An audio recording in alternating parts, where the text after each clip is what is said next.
This video is part 2 of a 2-part series. Make sure to watch part 1 before watching this video.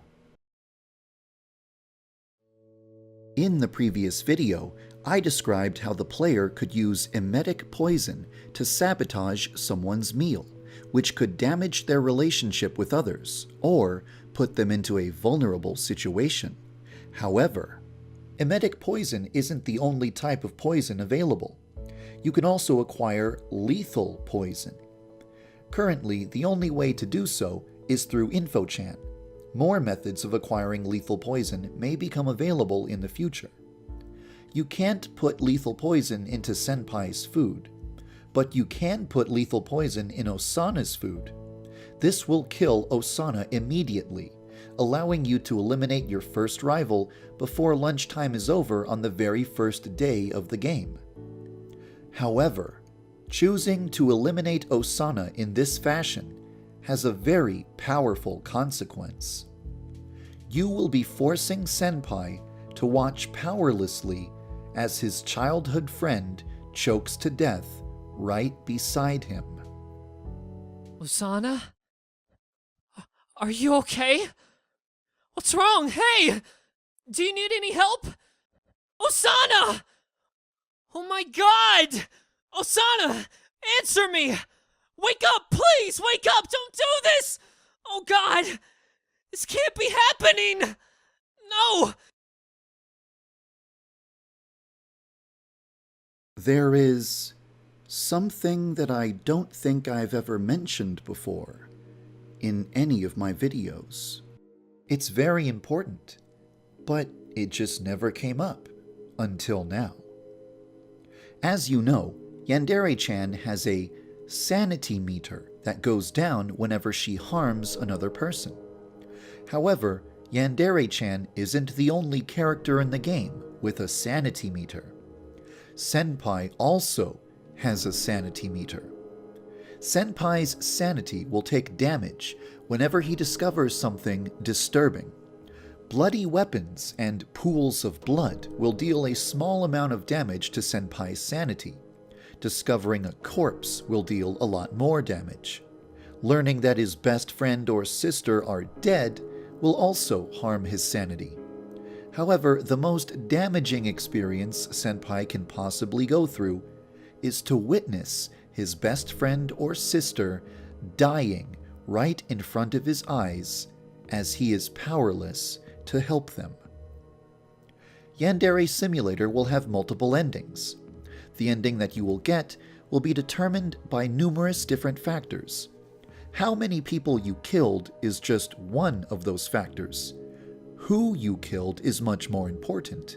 So is how you killed them, and whether or not Senpai was traumatized by the experience. The exact way that you eliminate your rivals will shape Senpai's personality. If you sabotage all of his interactions with women over the course of 10 weeks, he will grow to dislike women. If you make every woman in his life fall for another boy, he will become lonely and worry that nobody will ever love him. If you kill every woman who comes into his life, he will begin to believe that he is cursed. These are just 3 possible outcomes. I won't say anything else about the game's various endings, so that the endings will come as a surprise when you encounter them. Senpai's sanity will have a lot of influence over the type of ending that you get after you have eliminated all of your rivals. If you subject Senpai to too many traumatic experiences over the course of the game and damage his sanity beyond a certain threshold, you won't get a pleasant ending at all. I wonder, what if Senpai was driven to the very edge of sanity, and then he learned that you were the one who forced him to watch his sister die? What would he do?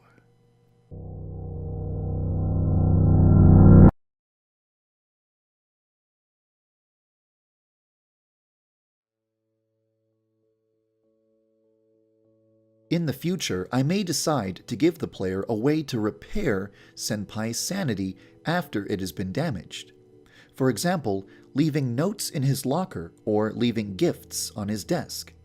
This would allow the player to steer away from a bad ending, and would also help the protagonist to feel like she is more than just an emotionless, violent psychopath.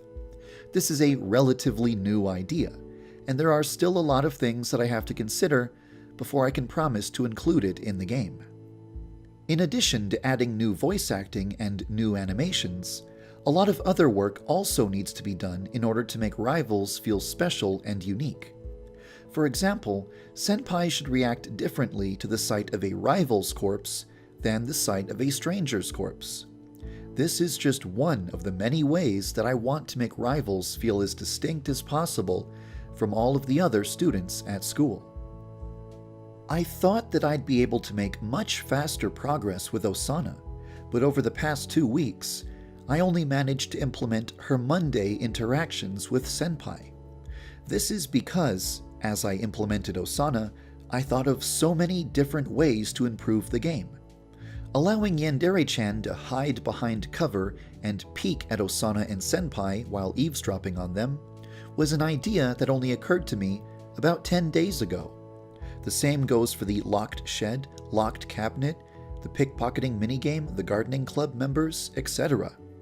I don't think it will always take me 2 weeks to implement a couple of interactions between Senpai and a rival girl. A lot of the code that I wrote over the past 2 weeks can be reused for future events, so it should be easier and less time-consuming to set up her Tuesday, Wednesday, Thursday, and Friday events. With all of that said, it's still quite difficult to predict exactly how long it will take to implement the rest of Osana's interaction events. Her befriend betray storyline, her confession cutscene, her matchmaking suitor, a routine that guarantees she will never be alone, and all of the polish required to make her feel special and different from all the other students, and all of the other things that I may be forgetting to mention. I previously estimated that it would only take 1 more month to add Osana into the game, but now that I'm thinking about all the work that'll be required, it honestly seems like it's going to take at least 2 months. Hopefully, after watching this video, you have a better idea of how much work is required to put a rival character into the game.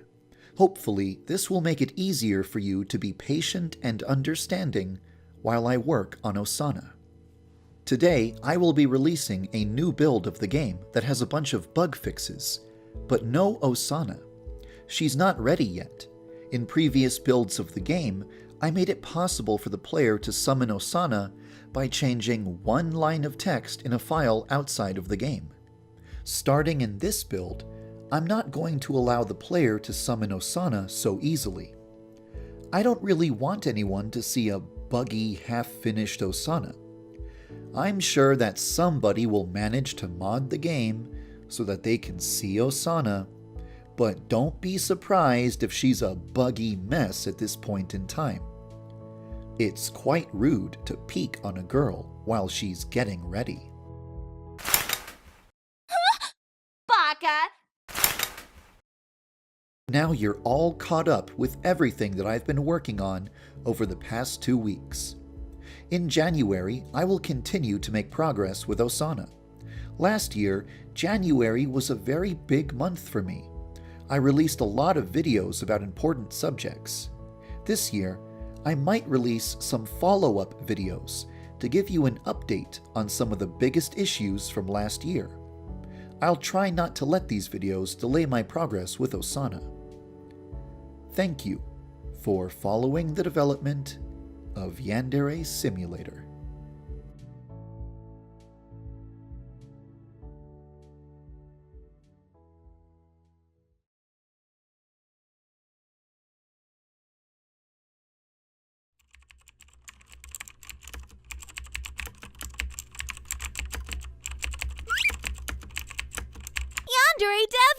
YandereDev! What is it this time, Midori? You said the gardening shed was locked, But there's no lock on the door.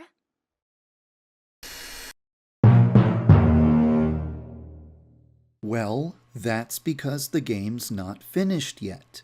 I don't have all the 3D models that I need. So for now, you just have to pretend that there's a lock on the door, okay? But why don't you just...